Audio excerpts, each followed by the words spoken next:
Salut à toutes et à tous, c'est Sébastien, j'espère que vous allez bien et bienvenue dans une toute nouvelle vidéo, une vidéo interview. Aujourd'hui je propose l'interview de Tony Amendola, que tu connais pour être le personnage culte dans l'univers de Stargate.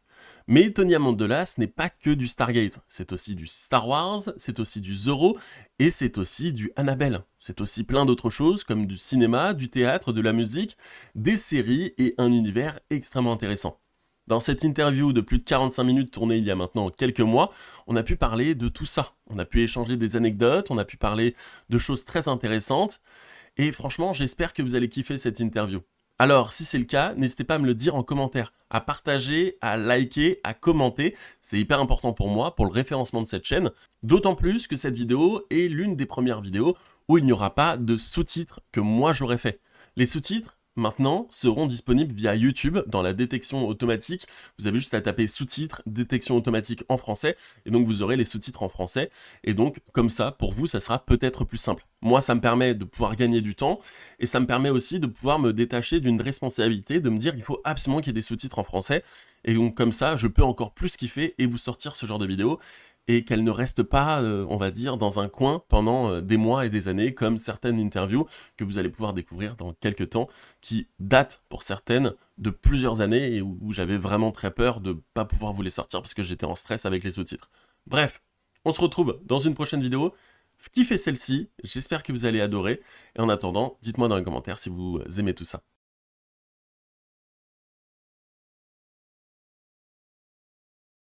So let me introduce myself. My name is Sebastian. I'm a huge fan of your work, and I'm a huge fan of Stargate, of course. And I have a YouTube channel called Stargate Initiative. It's a French YouTube channel about Stargate related and sci-fi related. And I'm very pleased to have you on my show, let's say. And so thanks everything. And like I said, hope you will enjoy as I will enjoy it. So let's begin. Do you remember the first movie you saw in theater and the one that made you an impression on you that you wanted to be an actor? Uh, you know, it never really happened that way for me. It didn't happen when I was young. It didn't. I literally walked into an audition in college, and it was the first time I'd ever set foot on the stage. And as fate would have it, it was at a small teachers college, and so consequently, it was heavily female. And they needed men. Pretty much, if you could walk and talk, you were cast. Particularly, they were doing Shakespeare plays, and so that's what happened. So initially, it was more of a place to put my passion. It was more of social sort of issue because I found that the theater departments at universities and just in general are very accepting places for all manner of misfits. Either misfits in terms of what the hell is a college and what the hell am I doing here, or misfits feeling alienated, and so consequently that's where it started for me. And it was social. It was a place to put passion. I've always felt that if you can awaken the passion of a young person, what you're really awakening is a hunger.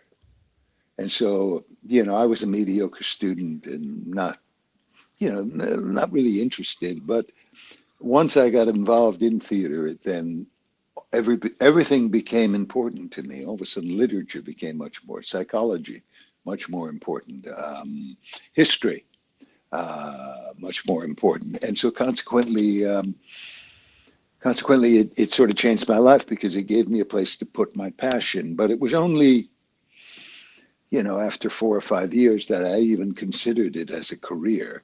I was all in the way a young person would be all in for soccer. Or would be all in, it was completely oblivious to the reality of it. There was no one in my family who could sit me down and say, hey, you know what the likelihood of you earning creating a career in theater and film and television is. No one, really had the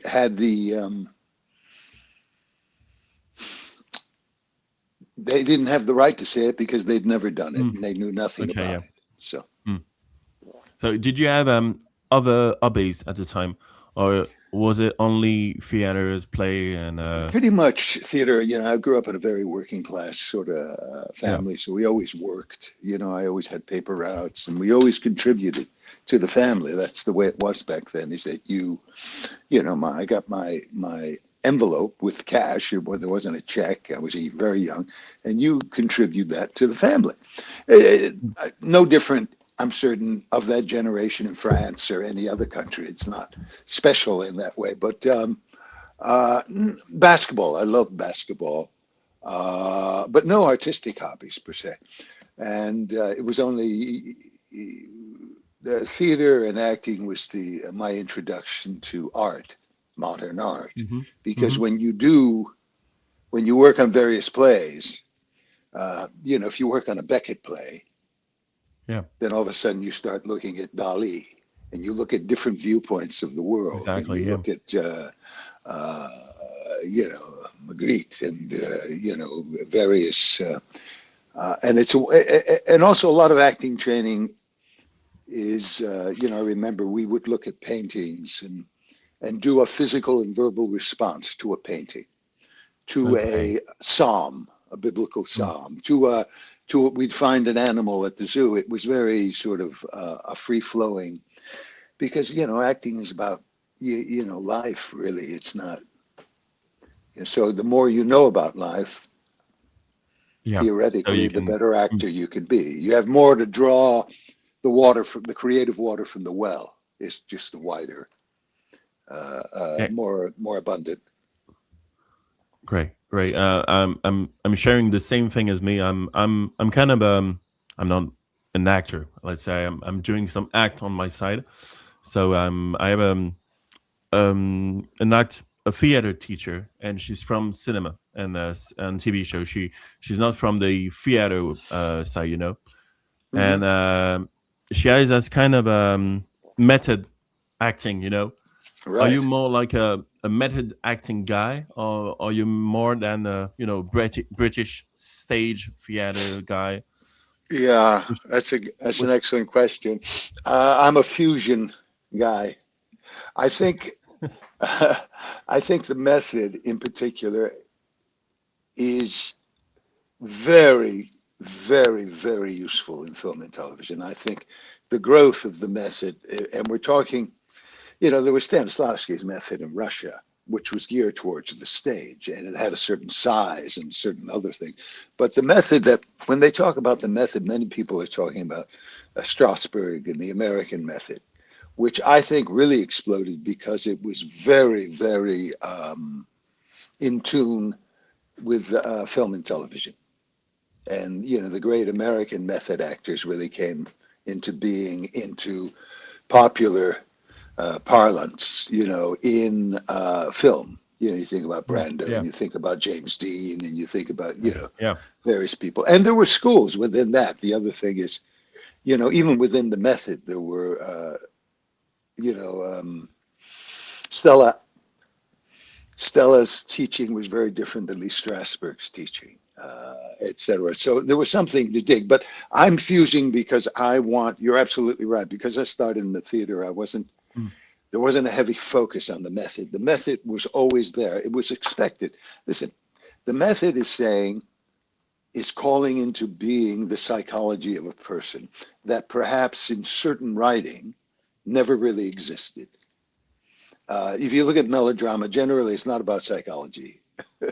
you know, Oddly, 400 years ago, Shakespeare did deal with psychology. That this player had the motive in cue for passion that I have. It sort of ties right in to the method. Exactly. What is my motivation? The big joke is, someone, asked the director what their motivation is, and the director says, your paycheck, to the actor. So we all keep it secret. Most actors mm, don't. It's more of a laboratory.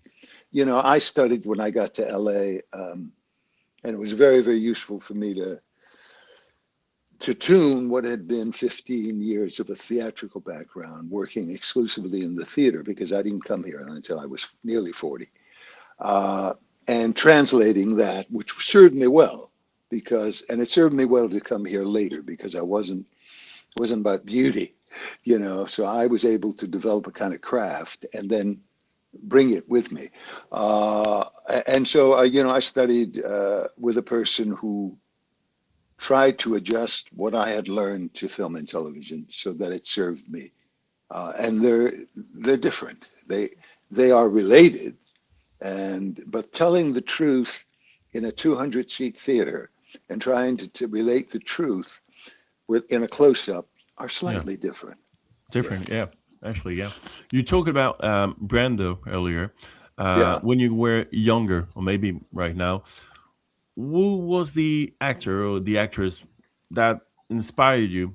You know, kind of way. Yeah, yeah. Again, it's a dual pronged. On one hand, it was all of the great classical British actors, and at the same hand, it was De Niro, Pacino, John Cazale, Dustin Hoffman, Nick Method Nolte. actors.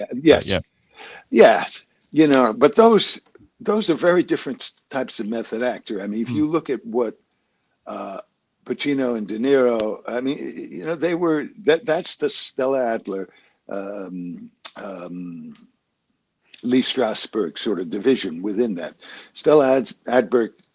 Adler taught that you're living in the world of the play. You're not. It's not all about you. It's not mm, simply about the truth of your emotion. It's not Tony playing Hamlet, so Tony becomes Hamlet. It's a shared space is the best way I can describe it. It's, of course, I'm using my body, my voice, my emotions, my experiences, but at the same time, it's Hamlet, and I'm trying to serve that. I'm not trying to work out something mm. psychologically in me. They're very, very different sort of approaches, but both equally valid and have created incredible, incredible actors. And oddly, I'll tell you one other thing that's very, very interesting. There's this divide that even you used it. You know, the English classical school, which is outside in Hmm. technically, you know, and then there's the American school, which is inside out. Well, I have to tell you, of the directors I've worked with in the last 10 years, the British ones have been the most attuned to process, to method. They have Mm. been the ones, Okay. oddly, perhaps because they feel like they're often called out. But they've Mm. been the ones that have really asked me the most intriguing questions. Because as a director, you simply look at what the actor's bringing you, and you know where you want to get the actor or actress, but you need to talk to them to send them down this road. And how you do that is, I think, is really the gift of a director. You talk about Shakespeare and being French. We have Alexandre Dumas, Victor Hugo, and you know the genre is very unlimited kind of way. Would you be interested in play a role like Les Miserables or that kind of Yeah, character? yeah, Moliere really interests me. I've done Molière, a little yeah. directing, and I've been in several Molieres. I've played Cyrano. Cyrano is Oh, one of the great parts. I like. There's that. I forget her name. She's the French playwright who wrote Art, God of Carnage. I believe she's of Iranian descent. Oh God. uh, Anyway, it doesn't make a difference. all Yes, right. it all interests me. You know, I, when I think of Dumas and I think of some of the other, they they're so big, perhaps, that they've gotten here at least. They've gotten Hugo. They've gotten put into the musical world. Les Miserables, in this, they don't really exist in the dramatic world. I mean, I can sing, but I'm not a singer, you know. So I've never had experience, but I've been to the Comedy, I just loved when last time I was in Paris. I finally got and saw. Fortunately, there was no Moliere. I saw Brecht and I saw Feydeau. And I think But the yeah. the woman you were talking about was I heard Yasmina Yes, Reza. that's who it is. Yeah, Yeah. yes, Reza. Okay. I just Yeah, yeah, checking in internet. extraordinary playwright. If you've never read Art, the name of the play is called Art, and it's about three friends, and one of the friends buys a painting, and it's just a white painting. That's all it is. There's nothing else, and it's about honesty. I mean, do you really say it's a white canvas? There's nothing else, Mm, or mm. it's about class. Oh, um, I'm more evolved artistically because I see the value of this thing, and you don't. You're a Philistine. It's those, and it's very funny. It's very, very funny. It's Um, never been made into a movie. I don't know if it would work as a movie. But I've seen it on stage a couple of times. I saw on your Facebook account, I think you were kind of you like to walk a bit. Yes. You like to walk a bit. I have the same kind of energy, I think, with you. Uh, do you use walk to get a special time uh with no Hollywood, the industry and everything, or is it a place you can learn your lines and focus on everything you want to focus on? Both. If there's nothing pending, I just do it for the joy of nature, which I think can be as healing as a church, in the kind of way that somehow puts yourself in perspective it's so easy in our modern world, and particularly as an actor, for everything to be up here, and it's all, and I mean, sometimes I do a thing when I'm walking and I'm particularly, say, it's a very tense or very, there's a lot of anxiety because of upcoming projects or something. And, Mm-hmm. and I find if you just look at nature and pick the colors that you see, just pick various colors. You say, "Oh, I see green." Well, I'm looking out my window now. There are about 8 shades of green I can see right from here, and I find it roots me. And I was doing a season of plays in Utah, and when you do a play, it's not all. There are disagreements that come up, Mm. and sometimes you succeed and you convince people, and sometimes you don't, and it leaves you sometimes a little bit in knots. And at this place, which was in the mountains, I would Hmm. drive when I had one of those rehearsals. We were at about 6,000 feet. I'd drive right up the mountain till about 11,000 feet, and there was this place I just spent and look out, and it's called Cedar Breaks. And there are these things called hoodoos. And hoodoos, do Okay. you know the Japanese terracotta warriors? You know what I'm talking about? Oh, yeah, yeah, yeah. You know, I know. they are sandstone formations that have been eroded that resemble. They almost look Okay. like sort of warriors and figures. And I'd go up there and I'd just look at them and I realize, hey, get a grip.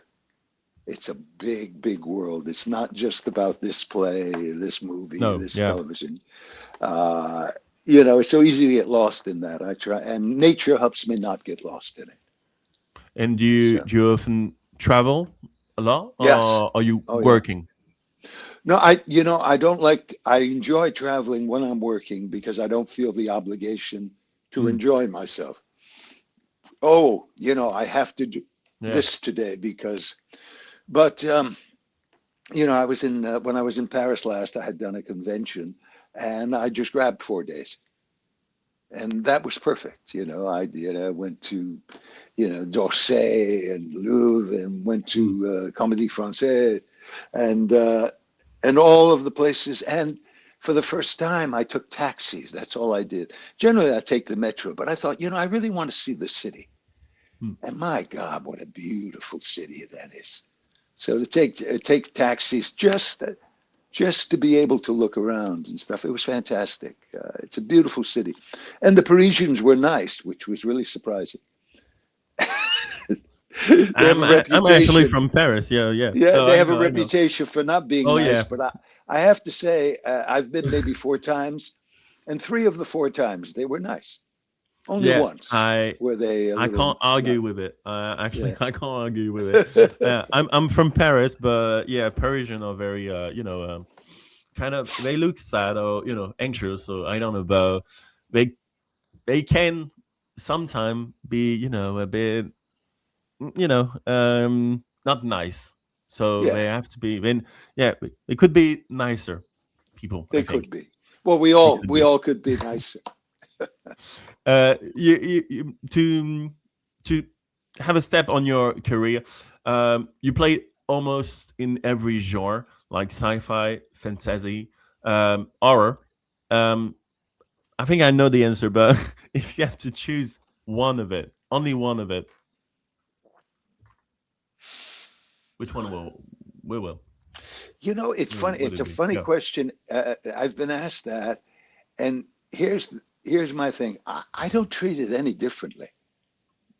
So for me, it's not really that different. The end result is different. Mm, The, given the genre, Seinfeld is very different than Annabelle. Stargate is very different than Blow. Uh, but honestly, my entrance in it and the way I treat the characters is exactly the same. I try to do the best I can to understand the person and to be a part of this train or this moving thing, which is a production. So I sci-fi has been Joker. just fantastic to me. Sci-fi, and in part it's due to my theater background. There are a lot. It's not coincidental that a lot of the sci-fi actors have a pretty heavy theater background. I can name a dozen that are friends that have done quite well in sci-fi, and they're all in the theater, have been in the theater. Uh, but and Stargate in particular to me is, I mean, has been a gift that just constantly keeps giving wonderful opportunity to travel and to be a part of, a great show for many years. So it's one thing to come in and do a guest spot and then Mhm. you leave after 10 days. Yeah. It's another thing to keep returning and get to know Chris Judge and Richard Dean Anderson and Amanda and Michael, Ben Browder, Carmen Agenziano, Mm. and we're getting to the point where we're starting to lose some of those people. Luckily, none of the regulars except Don Davis, of course, is gone. But just recently we lost Cliff Simon, we lost Carmen Agenziano, Yeah, silent. and Yeah. it makes you cherish those memories even more. So if you forced me in a corner and I had to choose, I would say sci-fi, given my Okay. life and what sci-fi has given to me. It's not a preference in terms of material. It's No, no. just a thank you for what it's given me. Yeah. Okay. So before coming on the Stargate side, and your iconic role of Breaktag, I'd like to talk with you about a role in Star Wars because I've played Jedi Fallen Order and Jedi Survival. I think it's Yeah. called that. Well, yeah, Survivor. Yeah. and you were actually in the Disney Plus series as well, Tales of the Jedi. No, Yeah. Yeah. But yeah. yeah. It's perhaps coming or I mean, there's a bunch of different things they've done Okay, with the so sci-fi, so maybe it's you know. coming. Okay, so Yeah, I won't. yeah, yeah. So But the Jedi was terrific because that's going to be, that's going to be my autobiography oh yeah. from Jaffa to Jedi. What do you think? Oh, it's great. It's great. Okay. But what it feels to you to be, able to have played iconic character from Stargate and later, years later, an iconic role. in the Star Wars franchise, and maybe I don't know. Maybe you could return in movies or TV shows That would or be other projects. fabulous. Yeah, Yeah. no, that would be fabulous. You know, right now the only thing I've done in relate Star Wars related are the video games. That's the only Mm. thing I've done. Uh, but Very canon. It's yeah, canon, no? Yeah. yeah. Uh, but it would be fantastic to to join the cinema universe of sci-fi of Star Wars. Who wouldn't? Who Oh wouldn't yeah. want to do that? You know what I mean? That is fantastic. I grew up on all of that. When I grew up, I was, you know, I saw the original, and I was in school. I was at university, and I remember vividly seeing it. So, This and must it was, be you know, it's funny fantastic. because I was used to Alien and some of the darker, the dystopian sci-fi, Mm. and Star Wars has got a real positive streak to it. You know, about the It's Force. different than Alien. Yeah. Yeah, it really is. Yeah, yeah. So you obviously played breakdown for 10 years. How was the approach? With the tone and the perfect tone and the posture for the character. Well, you know, the funny thing is, you go up. You, I never knew I was going to be in the show that Mm. long. No one did. And you know, the chemistry was good with Chris and myself. And as importantly, that chemistry, which is, you know, based on respect and sort of a mentor mentee and a father son, simultaneous to that, I had a wonderful and humorous antagonistic relationship with O'Neill, with Richard. And I think when they saw that, they thought, oh, because I was never told. It wasn't, oh, you know, you're going to recur in this. No, no. They never told me anything. It actually sort of grew. If you look at you know, I did one the first season, two the Hmm. second season, and then maybe two. And then all of a sudden it was three, and then it was four, and then it was six, you know, so it kept growing. It was a gift, and also, you know, for an actor to just call and be offered work, which Yeah. Oh sometimes yeah. happened, but not always, is so much better. You know, you're not. It isn't a hassle. You know, you think, oh, I'm going to go up and join my friends in Vancouver, which is, you know, a very pretty place to film. So So you always lived in the place you are right now, or did you I no, I move? grew up back east. I grew up back east in Okay. New Haven, Connecticut, which is on the East Coast, and I mean, when did you? I mean, about when you started in the business. I mean, yeah, well, it was a long route, you know, and yeah. but I thought I was going to be a theater actor, so you Yeah. know, I grew up back east, and I saw my life. I saw us talking from New York right now. That Oh. was the natural thing. It wouldn't have. It didn't make sense. I never had the dream of, oh, I want to be a film and television star or Mm. something. That was never ever what the calling was. Of course, it would be great. Who wouldn't? But that's not what the calling was. Theatrical. And I did that. I moved to New York, like all good actors do, and I was hired to go to Oregon at a Shakespeare festival. And I was there for quite a wonderful Shakespeare festival, very well known. I was there for 2 years and then did the regions on the West Coast. I always followed the work. And then I was in San Francisco for 10 years or thereabouts, more like nine, where I was part of a company, great theaters, Berkeley Rep, ACT. And that was seasonal work, meaning I was working, I knew what I was doing from September to June. And in summers, I'd do something else, another theater. So it was idyllic and exhausting Mm. and everything and challenging and it was the gift. And it was only then that the theater started changing and there was no more interest in having maintaining a theater company like they do in Mm. Europe. So consequently, I thought this is my chance to go to see. I always felt like I was a modern actor. I never. There are some theater Mm. actors who are very snooty about the craft. They somehow think that theater is superior to film and television. Yeah. Yeah. Let me put it on the record that they are ignorant if they believe that. and they are not part of the 21st century. They're living in the past, and they should snap out of it. That's a good one. That's a good one. And Yeah, yeah. yeah, yeah, because to be an actor, you need to do everything. I listen. I try to do at least one play a year, but I also recognize the importance of, and oddly, television is much more democratic. I mean, the price of going to the theater, it's so elitist in America right now.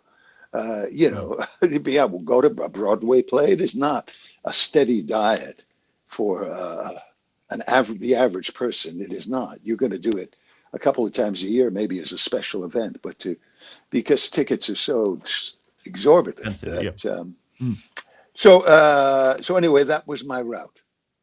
Yeah. So So I arrived here. Yeah. you speak Italian, Yeah. Spanish, English, Yeah. double A language. little bit. My Spanish is gone pretty much. My Italian is much better right now. So Italian, let's say Italian and English. Um, how is it helping for you to learn language, especially for Stargate, actually, to learn the Goa language at the Oh, it's time? not really related. It's not. No, no, it's not. No, It's not but related to learning. I did. Now, I will tell you, I did a movie called Rebel Moon, oh yeah, yeah. I was which is Jack going to Snyder, ask you a question about it. But yeah, Zack Snyder. Yeah, and that for that one, that we did learn that language. That was an actual. They got a linguist, and we created that language, which had a little bit of French, a little bit of Algerian, had a bunch of different things in. And that was extraordinary. But the Goa'uld language, it was not. I wouldn't. It was created by someone else, and I learned it and tried to give it meaning. So but it was fantastic. So yeah, yeah, don't yeah, worry, it was perfect. Because I've talked to Peter Williams. He told me at the time when he was cast, he had to learn the language, the Goa'uld language, and it yes, was at the time for the pilot. It was yes, like antique Egyptian, and it became yes, more like kind of a mix of everything, and it's lost its Egyptian vibe. So right. that why I was asking the question actually, but yeah. Sure, sure. No, no, no. And for Peter, it was much more important. And for Peter, it was crucial. Yeah. I just saw Peter a couple when we in November. Peter and Chris, and Peter is doing great. Yeah, I hadn't seen him in a while, but he's doing great. So toward the end of the series, your character is evolving in the interesting way. You're not the warrior Brett. You're more like the diplomat Brett. Which which side of the character you prefer? That's Uh, it's kind of complicated. I know the no, question, no, no. but It was a natural evolution.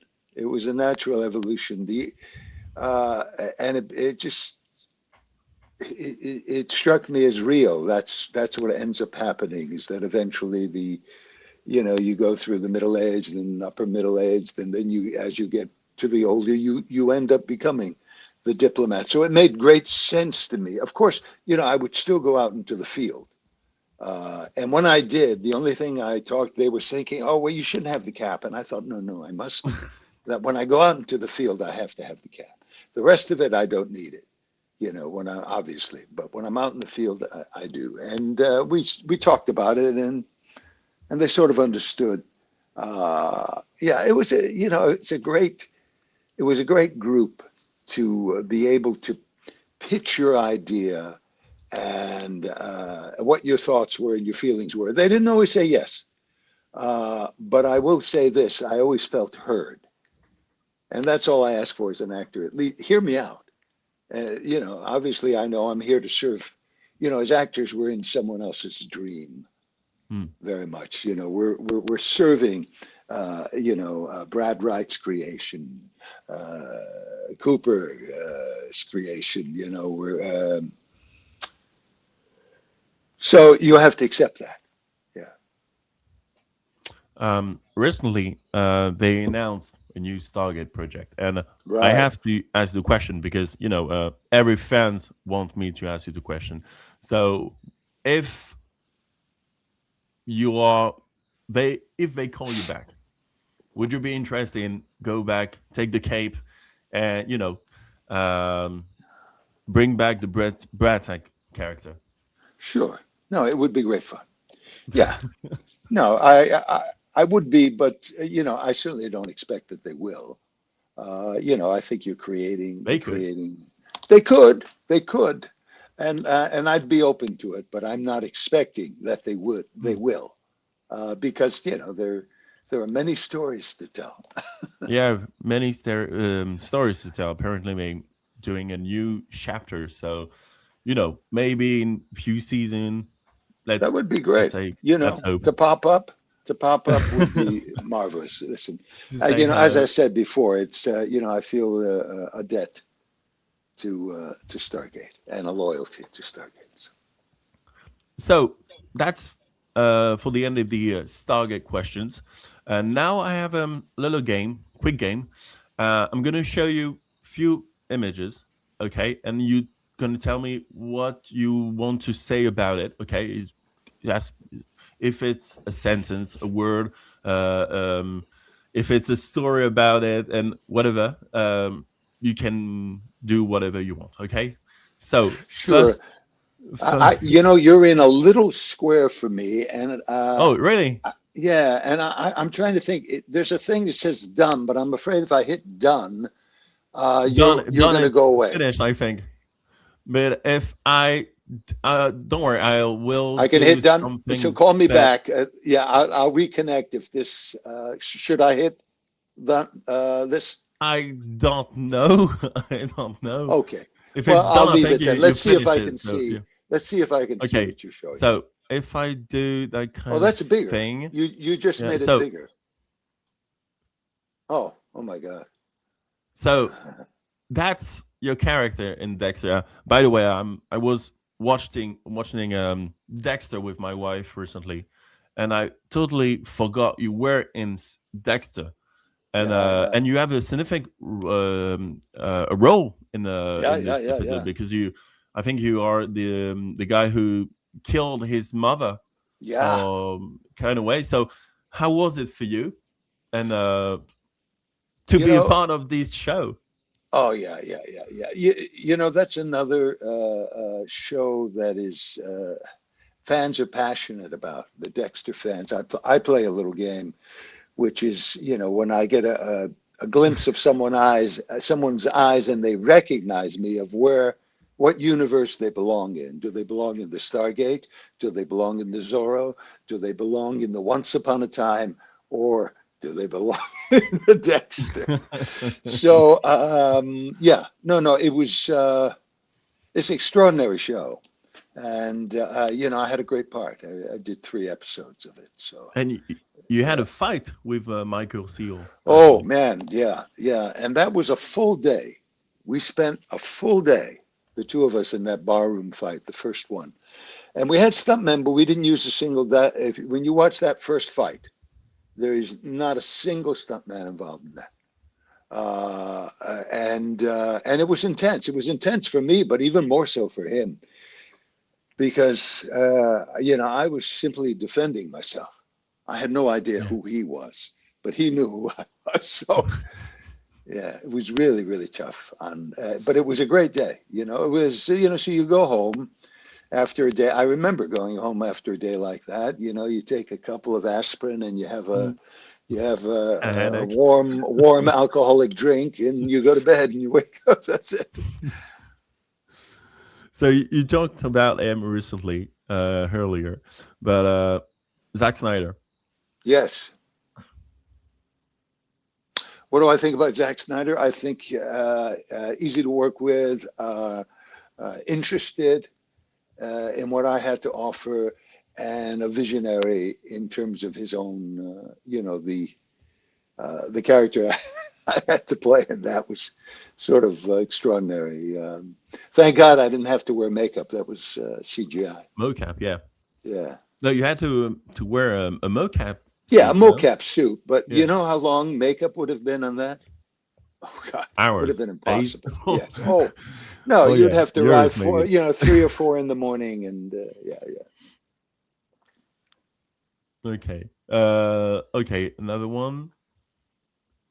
Ah, That's the old one. So that Star is Trek. that's Star Trek, of course. When I think of that role, I think of Mike Vehar, who directed that episode. Mike Vehar also directed perhaps one of my top 4 or 5 favorite episodes, which was an episode of Babylon 5 Crusade, and he's a wonderful director. And then I ran into him for this, and he cast me, and we got a chance to work together. So when I look at this character, I think of Mike Vehar. That's great. Um, okay, next one. I think it's kind of special for you. Oh, jeez. Oh my God. Yeah, yeah. Anthony Hopkins. He was a dream. He was. Particularly when I was at school, I met him briefly at a coffee shop after a performance in New York, and I still remember that to this day. And the magic of cinema is that you cut to 12, 15 years later and you're working on a movie with him.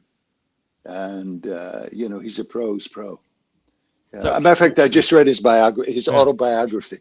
He has a new one out. I just read it. It's funny you pull him up. Yeah. So what it felt to you to be, to step into like a big production, a super production. It's wonderful. It's wonderful to have that opportunity to step in. It's what I call a studio film. It's like moving an entire city. It was marvelous, and oddly, indirectly, it affected Stargate because the first audition that I did after returning from shooting 4 months of The Mask of Zorro was Stargate. And the way this business works, the casting person knew I had just finished The Mask of Zorro with Anthony Hopkins, Antonio Banderas, Catherine Zeta-Jones. And I'm certain he told the producers that, cast who you want, but this is what this actor has just done. And I'm certain, it's a great time to audition right after you finish a big project because everyone thinks, oh, God, we can get a twofer. He's just done Very that, and that's bankable. coming out. So, yeah, yeah, yeah. So, but Hopkins was great. He was delightful. He used to scare the little kids, playfully scare the little kids in Mexico who would follow him around because he'd turn around and do, he'd do his Hannibal Lecter to them, and they'd scream and run away. He was very, very generous. People would come in selling flowers and newspapers we were at a bar. He doesn't drink anymore, but we would just meet and as a group. And he would often, if one of those kids came in, buy all their flowers and then hand them out to various people. But just buy them all the newspapers. Because he knew. You got the impression he knew what it was like Yeah, to grow up not rich. So. that's amazing. That's amazing. I'm gonna shout out just a sec because just have a question for you, but it's different. But what do you think about physical media like DVD, Blu-ray? Do you still own the like entire collection on your on your on your studio? You don't know movie with series, or do you watch everything right now on platform? I watch a lot on platform, but I own it all. I mean, I'm of that generation. I don't want to give it up. I don't want to be told, "Oh, you can watch anything on the platform," Hmm. and then all of a sudden they'll say, "Oh, yes, it's $12." Yeah, And I'm thinking, I own that movie. I can yeah, watch it as many times as I want. What do you? And also, the streamers are they've been very hard on actors. The deals that have been, there's an ecosystem of how actors manage, and this has to do with residuals, which I don't know if you know about. You know, Yeah, every yeah, time sure. it's replayed, you're paid Yeah, like a with little bit. the screenwriter, actually. Yeah, yeah. Right, right. And it sustains you. Everyone think, oh, it's a Mm. gift and everything. No, because, you know, for every, or you do 12 auditions, if you get one, you're doing well, you know, so, so you need something to sustain you. And the streamers have not been generous in those, and they've disrupted the system. So consequently, there's no way of escaping streamers. I love, for instance, you know, Apple Television. I think it's really, really good, and they've, you know, quality series. And Yeah, I yeah. have the others: Netflix, Amazon, Mm. HBO Max, you know, Hulu. I have them, but if I can play, I still have a DVD. Not only do I have a DVD player, I have a DVD VHS player, so Okay, I okay. can So actually you watch still have the VHS. VHS on your Yeah, own. yeah, Okay. So to finish, I am just one last question, and it's could you give us a little advice for the younger generation of actors who would like to, go to theaters, or even became professional actors, in the world of platform, in the world of AI, in the world of new things coming up every time. Advice to the young actor, boy. You know, there's a saying. There's a famous book called Nobody knows anything," meaning that, you know, the advice I would give them is probably obsolete now.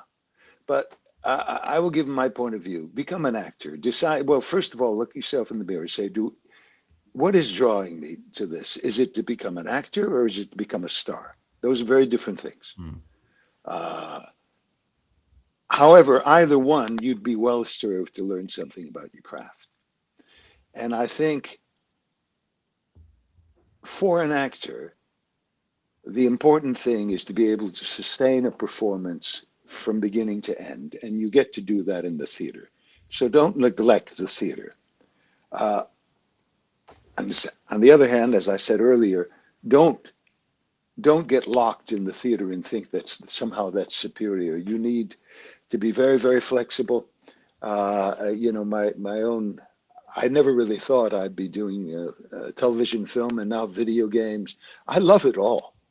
There's nothing I love more than finishing a play and going to do a movie, and then going to do a video game, and then turning around to doing, you know, a VO for World of Warcraft or something, and then going back to do a play. It keeps you alive and it keeps you surrounded by very creative Mm. people. But I would say learn your craft uh, and decide who's, you know, who is playing the roles that you think you should be playing right now. Who has your career is the question. You know, who is doing the type of roles that you hunger to do, and follow your passion.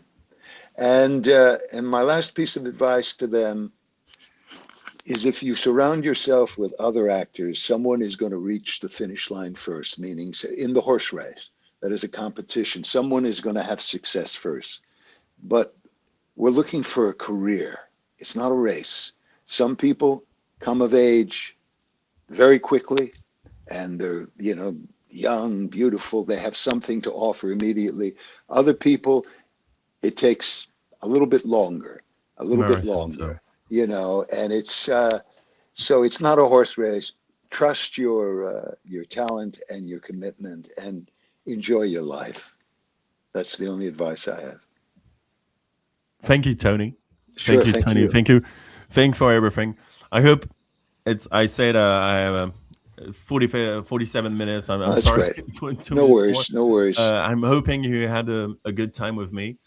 I did. I had a blast with you, and I hoping you had new questions, maybe, Well, because no, no, it was very good, and I hope our paths cross in France or somewhere. I So hope, you be yeah. well. All the Okay, be best. well. Thank you, Take care. Tony. Take Thank care. you. Bye Take bye. care.